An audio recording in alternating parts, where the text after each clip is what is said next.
Ang simbolong ito ay ang uppercase ng letter sigma sa Greek alphabet at may value naman na 200 sa Greek numerals. Subalit sa mathematics, ang uppercase letter sigma ay ginagamit bilang operation for summation.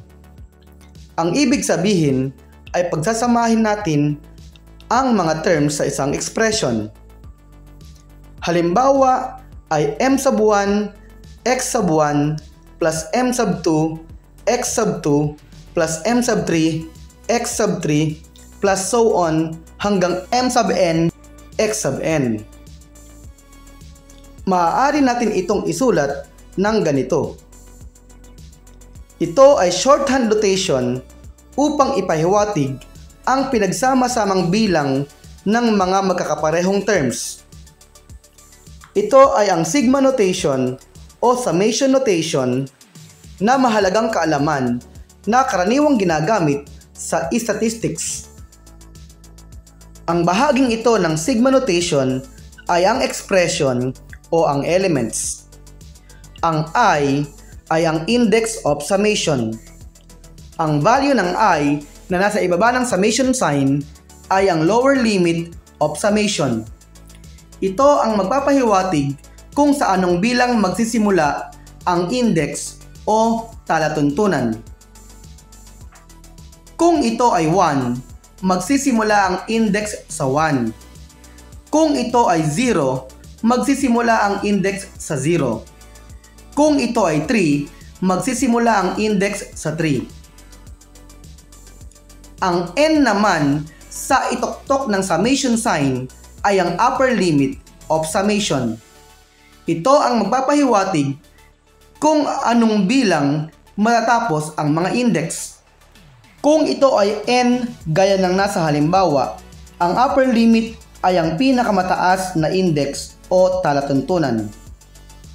Subalit kung ito ay 5, ang upper limit ay matatapos sa ikalimang index o talatuntunan. Kung ito ay 10, ang mga index ay matatapos sa ikasampung talatuntunan.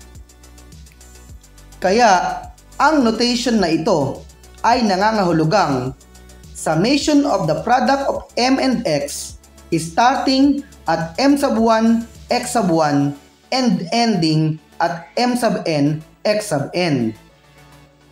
Halimbawa ay ang sigma notation na ito. Ito ay summation of the values of m is starting at m sub 1 and ending at m sub 5. Subukan natin kuhanin ang katumbas nitong expression. Sa ating notation, ang index ay subscript sa expression. Ang lower limit ay 1. Kaya, magsisimula tayo sa m na may subscript na 1 o m sub 1. M sub 1 plus M sub 2 plus M sub 3 plus M sub 4 plus M sub 5. Ang upper limit ay 5, kaya magtatapos tayo sa M na may subscript na 5 o M sub 5. Halimbawa naman ay ang lower limit ay 3 at ang upper limit ay 6. Ito ay summation of the values of M starting at M sub 3 and ending with m sub 6. Ang lower limit ay 3, kaya magsisimula ang expression sa m sub 3. M sub 3 plus m sub 4 plus m sub 5 plus m sub 6. Dahil ang upper limit ay 6, magtatapos ang index sa 6. Kung ang lower limit ay 1 at ang upper limit ay n, ang expression ay magsisimula sa lower limit na m sub 1. Kaya, m sub 1 plus m sub 2 plus m sub 3, so on hanggang sa upper limit na m sub n. Halimbawa naman ay summation of the squared values of m, starting at m sub 1 and ending with m sub 3. Ang expression ay magsisimula sa lower limit na m sub 1 squared. M sub 1 squared plus m sub 2 squared plus m sub 3 squared. Dahil 3 ang upper limit, ang index ay hanggang m sub 3 squared. Halimbawa naman ay summation of the products of m multiplied by x, starting at m sub 1 and x sub 1 and ending with m sub n and x sub n. Dahil ang lower limit ay 1, ang summation ng terms of expression ay magsisimula sa m sub 1 times x sub 1. Kaya, m sub 1 times x sub 1 plus m sub 2 times x sub 2 plus m sub 3 times x sub 3 plus so on hanggang sa upper limit na n. Kaya ang terms ng expression ay matatapos sa m sub n times x sub n. Gamitin natin ang data table na ito para sa mga values ng m at x sa bawat talatuntunan na I. Kung ang notation ay ganito, ang lower limit ay 1. Ang summation ng terms ng expression ay magsisimula sa m sub 1.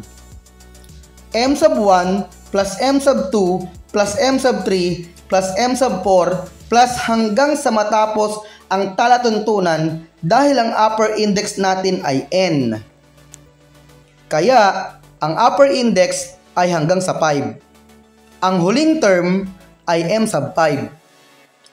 Sa unang index, ang value ng m ay 2. Kaya ang value ng m sub 1 ay 2. Sa index 2, ang value ng m ay 4. Kaya ang value ng m sub 2 ay 4. Sa index 3, ang value ng m ay 6. Kaya ang value ng m sub 3 ay 6. Sa index 4, ang value ng m ay 8. Kaya ang value ng m sub 4 ay 8. Sa index 5, ang value ng m ay 10, kaya ang value naman ng m sub 5 ay 10. At ang 2 plus 4 plus 6 plus 8 plus 10 ay equal sa 30. Kung ang expression naman ay values ng x, ang lower limit ay 1 at ang upper limit ay n, ang terms ay magsisimula sa x sub 1 at matatapos sa x sub 5. Ang summation ng terms sa expression ay x sub 1 plus x sub 2 plus x sub 3 plus x sub 4 plus x sub 5. Sa index 1, ang x ay 10, kaya ang x sub 1 ay 10. Sa index 2, ang x ay 8, kaya ang x sub 2 ay 8. Sa index 3, ang x ay 6, kaya ang x sub 3 ay 6. Sa index 4, ang x ay 4, kaya ang x sub 4 ay 4. Sa index 5, ang x ay 2, kaya ang x sub 5 ay 2. Ang 10 plus 8 plus 6 plus 4 plus 2 ay 30.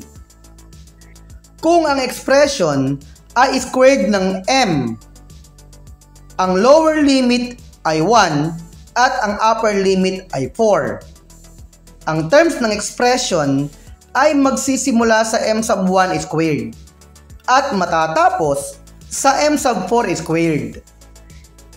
Ang summation ng terms ay m sub 1 squared plus m sub 2 squared plus m sub 3 squared plus m sub 4 squared.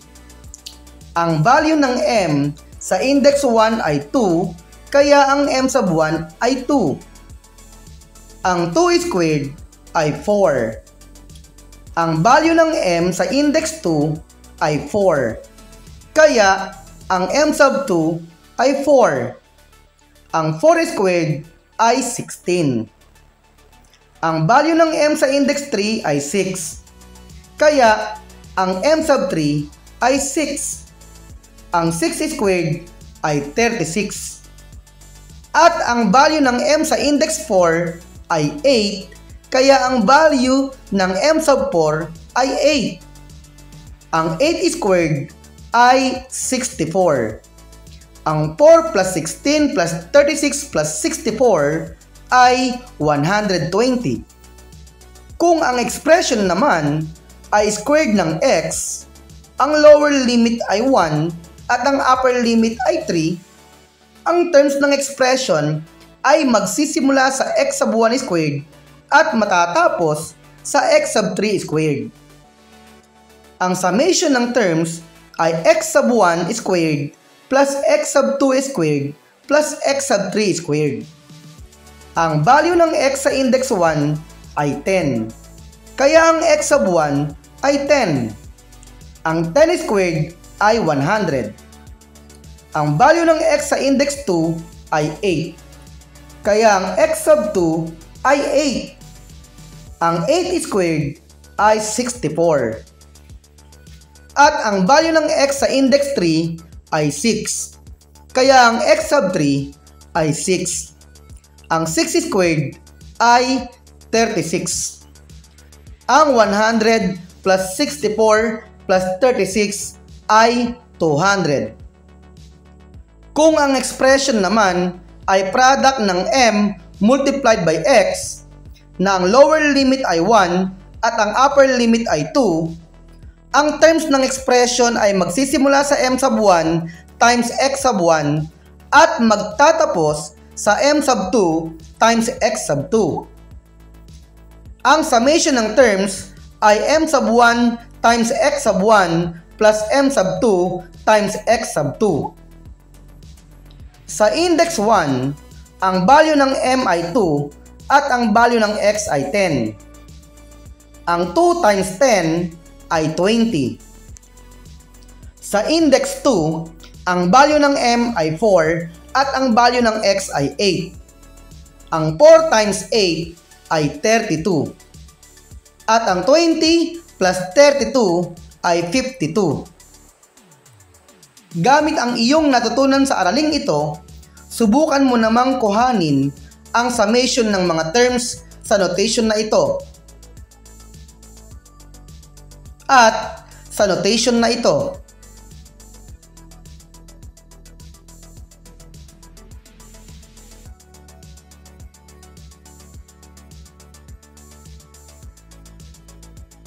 May mga pagkakataon na ang value ng index of summation ay hindi ang subscript, kundi ang value ng mismong variable.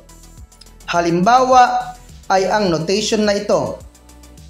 Ito ay summation ng mga value ng 5 times m, na ang mga value ng m ay magsisimula sa 1 at matatapos sa 4.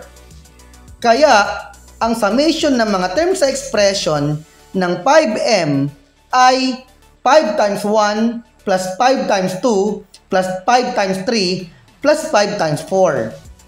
Ang 5 times 1 ay 5. Ang 5 times 2 ay 10. Ang 5 times 3 ay 15. At ang 5 times 4 ay 20. Ang 5 plus 10 plus 15 plus 20 ay 50. Gusto niyo pa ba ng mga video na nakakataba ng utak? Ano po ang hinihintay nyo? Subscribe na!